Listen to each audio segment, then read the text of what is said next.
All right. Feminine, the King of Wands. She is feeling powerful. She is feeling passionate. She is feeling on purpose. The king is elevated to his highest state of being able to express his most inner desires in a very effective way out into the world. And he's facing the masculine. So the feminine is looking in May towards the masculine energy. So that's either physically in a manifest form, like literally to another human being, or looking or expressing herself out in the world in a more masculine manner, taking action, taking the lead on projects or in any area of her life. Or she could be in communication with the masculine, being the one to initiate that in the month of May. Let's see where the masculine stands. The Ten of Cups in reverse. He is perhaps not feeling receptive. He's feeling like his hopes and dreams are a little shattered or lost or confused or sort of in a fog, not clear. Getting a sense of the masculine not having a very deep focus on exactly what he wants and what he is able to bring to a relationship during the month of May. And a little forlorn.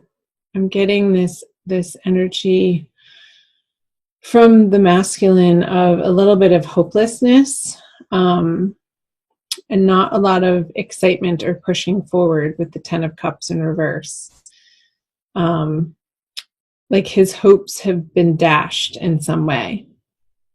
So let's keep reading, and the other cards generally illuminate these middle cards here. So let's see what's in his subconscious. The Page of Swords, the feminine has the Knight of Pentacles. So two people. Somebody else got the Knight of Pentacles in the feminine unconscious. It was an earth sign. It could have been Capricorn. I don't remember. Anyway, you might want to check out the Capricorn reading anyway. So the Page of Swords for the masculine in his subconscious realm is feeling a little bit fighty, a little bit aggressive, maybe like he's on edge about something in his world right now. And there's a sense of anger just below the surface that isn't even necessarily about anything to do with what's happening in the present. I feel like it's old stuff bubbling up to the surface right now that maybe he hasn't dealt with in a direct manner that could be affecting his everyday experience of the Ten of Cups being in reverse. So a little bit of aggression and sharpness with words and just his reactionary state is just right there. Like whoever's around him might feel like they need to walk on eggshells because any little thing can tip him off with the Page of Swords in his subconscious. It's sort of feeling this need of not wanting to hold back in his rash communications and just sort of letting it out however it's going to come out, with not much forethought or not a lot of planning or maturity around his communications. And him sort of feeling righteous in taking on that attitude. Pisces masculine. Well, or it's the masculine for the Pisces feminine. So let's move over here to the Knight of Pentacles in the feminine subconscious, what she's not aware of. I'm getting a sense of a little bit of agitation on her end too, but it's not in the thought realm. It's more of feeling like she's on shaky financial ground, or not feeling entirely stable in her career direction, with the Knight of Pentacles in reverse in her subconscious. Like there's some sort of underlying lack mentality in May, it's not forever, that she's wrestling with, but not in a very direct manner. With the King of Wands, it's like she's taking a lot of action and she's blazing forward, but maybe unbeknownst to her, it's from a place of fear or worry or lack, that she doesn't have enough or she can't do it on her own. I was picking up in the other reading that I mentioned, I'm sorry, I can't remember which particular one it was for May, where the horse was upside down and the blackness of it, the shadowy part of it, caught my attention and brought my attention to it, where this earth sign younger male was sort of meddling with her at nighttime, or giving her some communication at night, or appearing in her dreams. Now that could be the case for the Pisces feminine as well. I'll look back, you guys, in the recordings that I've already done for May. I haven't done all of them yet, and I'll find that video and I'll post it in the description box for you, so you can cross-watch that, because I feel like those messages are also going to be pertinent for you to take a look at.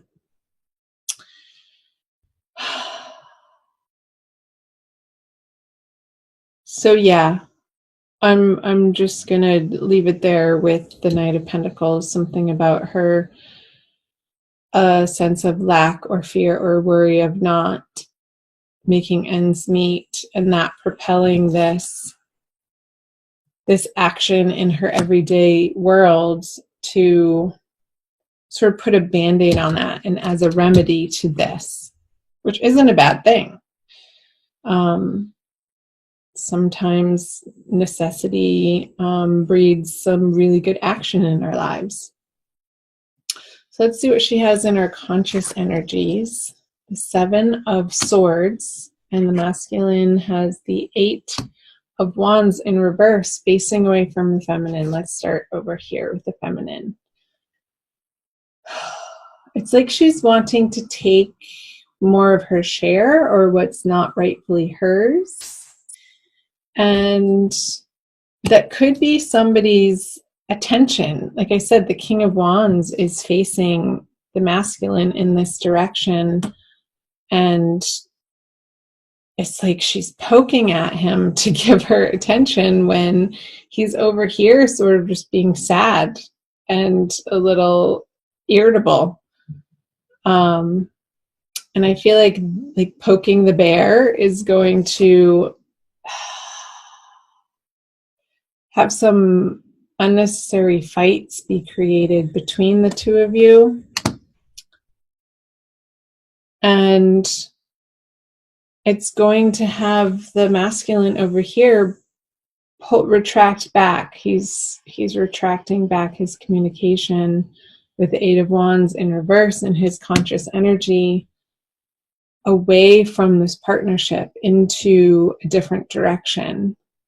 For the time being, that's not necessarily a bad thing, because if there is a type of communication where you're just going around and around in circles and nothing is getting resolved and it's just crazy making, sometimes what needs to happen is one or both of you need to hit the pause button and take a breather, take a break. So let's keep moving on to what the feminine brings. Is the 3 of Wands. It's like she's really impatient. She wants to move forward with something with a masculine, and let's see what it's being met with. The Sun. Okay. And it's like his playfulness and his laissez-faire, carefree attitude is what he's presenting to her, but without like doing, in her eyes, doing the serious work of what the real communication needs to be. It's like he wants to avoid that, and he just wants to be playful and goofy and fun and not really dive into the seriousness of these conversations of what she wants to address on this heavy level. And it's like this mismatch. I feel like it's going to have the feminine energy feeling like, okay, well, should I just pack up my wands and battle it out somewhere else with somebody else who's going to take me on a more serious level here? But she still is looking in the direction of the sun. So let me look at these. I feel like the burdens that she's carrying toward the masculine isn't even about him. It's like she's carrying these swords, these thoughts, beliefs from another relationship, and she's sort of dragging them with her in what she feels important. And they're actually not. They're actually encumbering her from meeting him in the sun energy over here on his side. And maybe that's why he doesn't want to engage in that type of communication. Like he's just sort of putting a squash on it with the 8 of Wands in reverse. Being like, no, come on, baby. I just want to have fun. I just want to be free and feel free and not burdened and encumbered with these heavy sort of guilty feelings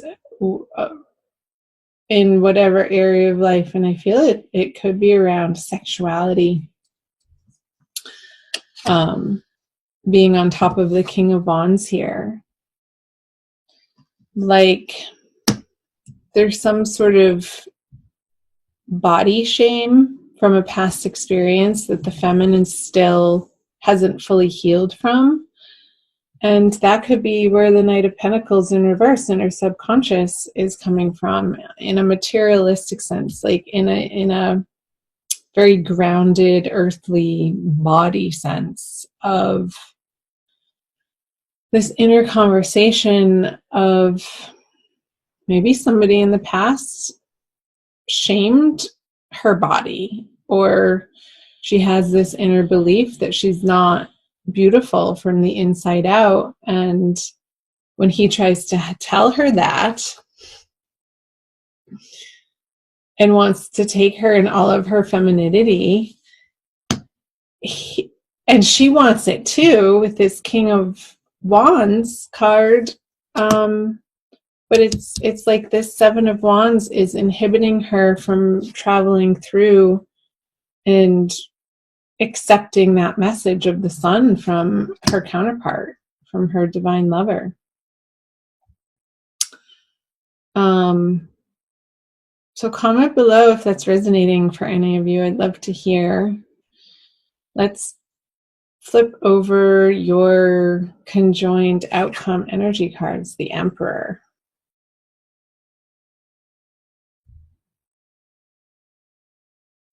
So I feel like you both want a certain amount of structure to the relationship. And it's almost like I want you each to rely on the feminine, to rely on this King of Wands energy, where you're very grounded and centered in your desires without letting this 7 of Wands conversation get in the way of that, and be able to move through the 3 of Wands towards the Emperor, meeting the masculine through the sun energy in his playfulness.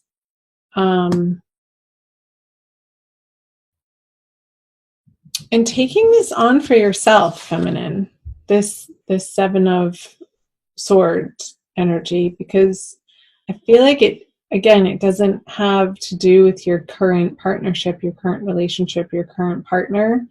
Like, see how he's, I don't know if you could tell, he's looking in the other direction, pulling these swords with him. And it's like these two swords here are these two individual people from the past, and it's you and another person, and what you're bringing with you is all this junk that you don't need to. From this past, maybe even a little bit mentally and emotionally abusive relationship. And it sort of gunked up your thinking in a way that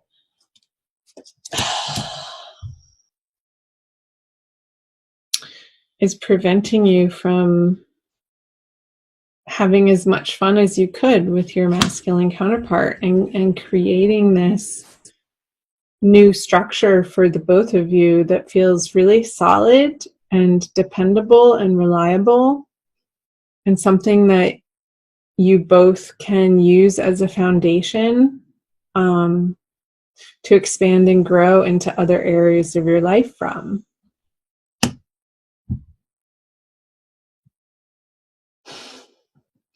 So I'm seeing the two rams here, to the two ram heads, and the amount of rock and stone and concrete, and how he's wearing his armor. It's like this stubbornness with each other this month, and you each putting your head down towards each other. And you know how rams sort of back away from each other, put their head down, and then charge and just totally smash into each other with their horns. I just got that image between the two of you. But it's almost like when that happens, a spark is created, and it dissipates some of the energy because you're putting it in a certain direction. And there's like this dust that's created, and something else comes of it that creates this cloud of smoke that can go up from the two of you. And each of you are bringing your own different mixture of elements to that alchemical combination. And it can create weather. It can actually create clouds in the sky that produce rain and snow and sleet and lightning, and all of these different possibilities together. And then I just got, when the two of you put your heads together without clashing, and you come into owning your individual power together, and you sit on your throne as one solid unit, you get to crown yourself as the emperor of your relationship, the emperor of your communication, the master who is in control of what he or she is co-creating with another. And coming from that very, very, very internal, powerful place.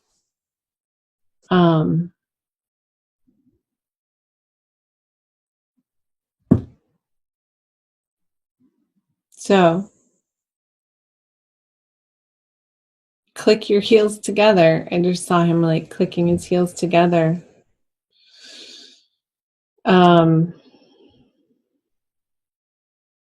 Wear red this month, Pisces. I'm seeing all of this red, the red shoes, hat, the cape, another cape, another cape. The baby doesn't even have it on him. He's waving it as a flag. This person's wearing red. The children's wearing red. He has red boots. All this red. He has a red cape on too. So something to do with your root chakra and grounding that out in the month of May. I'm going to pull a Crystal Wisdom Healing Oracle card for you, since I said the word chakra, by Judy Hall. For your oracle message for the month of May, Pisces.